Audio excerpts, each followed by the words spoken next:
Hi, everyone. My name is Hassan Archer, and I'm back with another episode of Smarter Change. Today, I'm excited to bring back John Montague, one of our previous guests, to share a few words today on what's going on in the world of sales and marketing and what your business can do today to get ahead. John, welcome back to the show.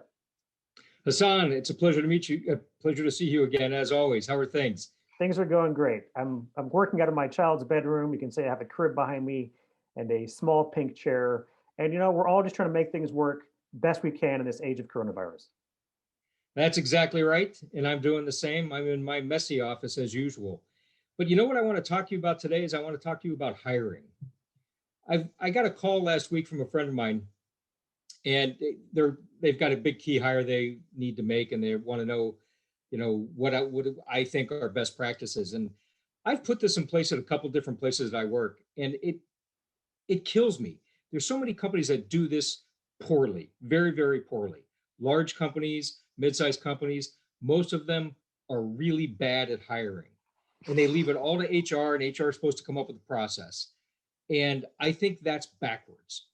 First and foremost, I think you want everybody on the team to become very good at hiring. Hmm. Some of the key problems that most people don't think about as hiring is most people want to hire themselves.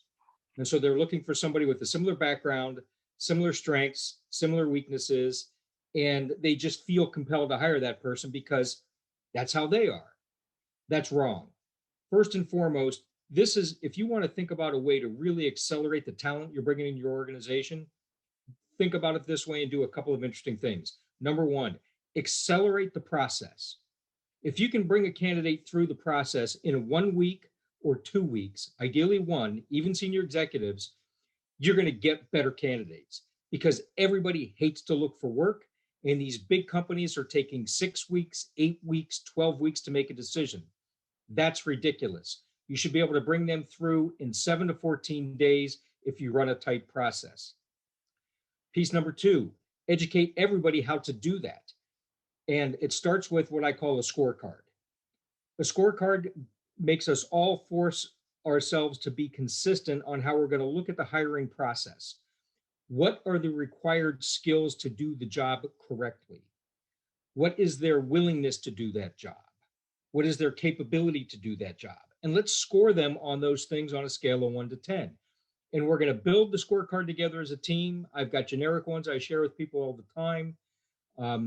If and what it will force us to do is think about what really is important and who that person is we're going to be bringing onto our team. And that will allow you to accelerate that process and come to a decision more quickly. And I'd like to see more people kind of think about it in that way. So that's interesting. There's an old adage that says, um, hire slow, fire fast. So your advice is to actually hire fast. What about the risk that you bring the wrong person in, or maybe one of your processes doesn't screen out potential problem people?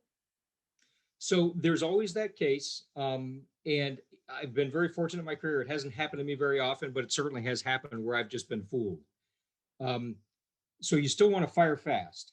Okay. If somebody's not a good fit, you failed in that process, but be upfront, be direct, and correct the mistake with that person as quickly as possible and get them out, move them on. But if you think about it from a process, I like to hire on just raw intellect. Like, let me give you an example. Today, everybody, ABC company, well, we want the guy or gal that is at Salesforce, and help them get to where they are. Selling at Salesforce isn't hard. If I go to Salesforce, I can sit around, take orders, and make my number. But you go to Field Connect, where I came from, which was just a teeny little company in Irvine, California. It's got a decent product, but poor brand equity. That's selling. That's selling. Get somebody that's gone and sold that product. And it's the CEO of Databricks did this recently. They hired their chief revenue officer. They didn't go to Salesforce. They didn't go to Oracle. They didn't go to Amazon. They went and found a guy that was selling FTP software. And his thinking was, if this guy can sell FTP software to enterprises, which you can get for free, that's a guy that I want to sell my product. Yeah. And they're knocking the cover off the ball, and they're going to go public. And That's the way you want to think about this and look at it. And so I hire on raw intellect first and foremost. I want somebody who's smart, because if I throw them into the deep end of the pool, they've got to be able to figure it out. Okay. Then I want to do some testing. So there's some real intellectual testing beginning and some cultural fit testing. Then bring them in for the interviews with the scorecard on the things that we've decided. If you do nothing else but that, you will probably be able to raise the people that you're bringing into your organization significantly. And I mean 30 to 40% better hires, more quickly on the job. So if someone wanted to learn more about this and they wanted to change how they're hiring people, how long does this process take when you get in there? Um, it depends on the size of the organization. Obviously, a small to medium organization, under 1,000 people, it's pretty straightforward. I can spend a week with the executive team, another half week with just the CEO, and kind of put the beginnings of that process in place where we could have a whole process within 30 days of a new way to bring on hires. 30-day turnaround, substantial increase in the quality of your people, which would then lead to better sales. Sounds like a pretty much a no-brainer to me. You would think so, but you'd be shocked. People are very resistant to change. Nobody looks at this as a priority. What bigger priority should you have than bringing the right people into your organization? None, really. I mean, once you've got your product, you found product market fit, then it's get the right people on the bus. And yet, think of the last 5 or 6 interviews you've had with any company. How many times were you walking in their office and they were picking up your resume for the first time? That should be a firing offense for any executive at any company.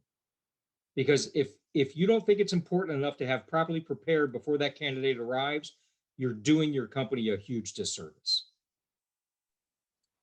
So I wonder, with very talented people, the ones that you're trying to bring into your company, in your experience, do those people, would they then X out that company as a possibility based upon what they see walking in the door? Like, I mean, I've been in that situation where I've been hired by a company. I walked in, or interviewing, and I walked in to the interviewer's office and I saw my resume on the desk, and the first thing they said to me was, "I just got this."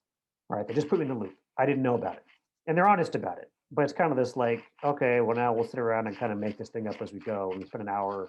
Who knows if they got their goals accomplished? I don't know if I got my point across. I'm not even sure who's the right guy to talk to. Right, those are things that happen.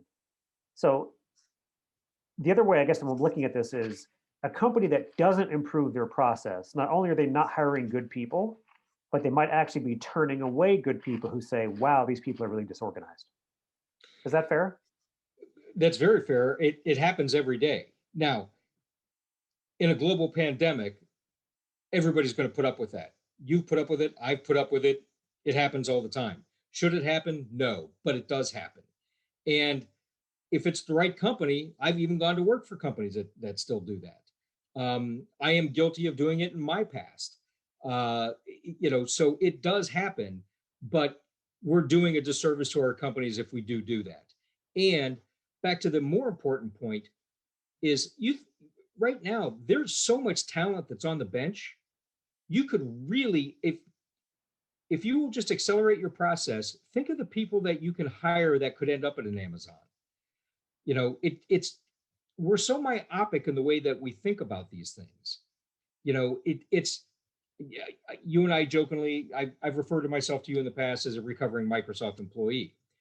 When I left Microsoft, everybody thought I walked on water because I've worked at Microsoft. It's kind of that way now if you work at Google or Facebook or any place else. Yeah, those companies, some of them do bring on some really great talent, but there's also a lot of dead weight there too. I'm also willing to look at the guy who went to a small company or medium-sized company that maybe didn't make it. Doesn't mean that was all their fault. In fact, they probably learned to work a lot harder with a lot less resource. Where the guy from Oracle or the guy from Google or the gal from Salesforce has all that infrastructure that he or she is not bringing with them. And they may not be successful without that. And too many companies don't think that through. And they hire the wrong person that kind of is used to all that infrastructure. But guess what? We're 1/100th of Salesforce size. We don't have that kind of infrastructure. You got to kind of figure things out as you go along, and you got to get a lot more done with a lot less resource. And there's a lot of people, if they haven't done that before, they're going to fail. And then you've not only hired the wrong individual, think about the time. You probably don't really uncover that for 6 to 9 months. That means you've almost lost a whole year of revenue traction. That can kill a company. Yeah.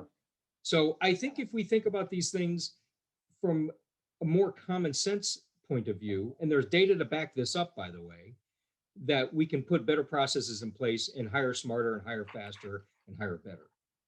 Awesome, John. I appreciate your words on this today. And I'm sure that a lot of our listeners will also have some comments. And so if you have comments, please leave them below in the video comments, or if we're on the podcast, send us a mail. We'd love to address your questions on the next podcast. John, thanks so much for joining us today. Your insight is always welcome, and I hope to talk to you soon. Thanks, Nazan. That was great. I appreciate your time. All right.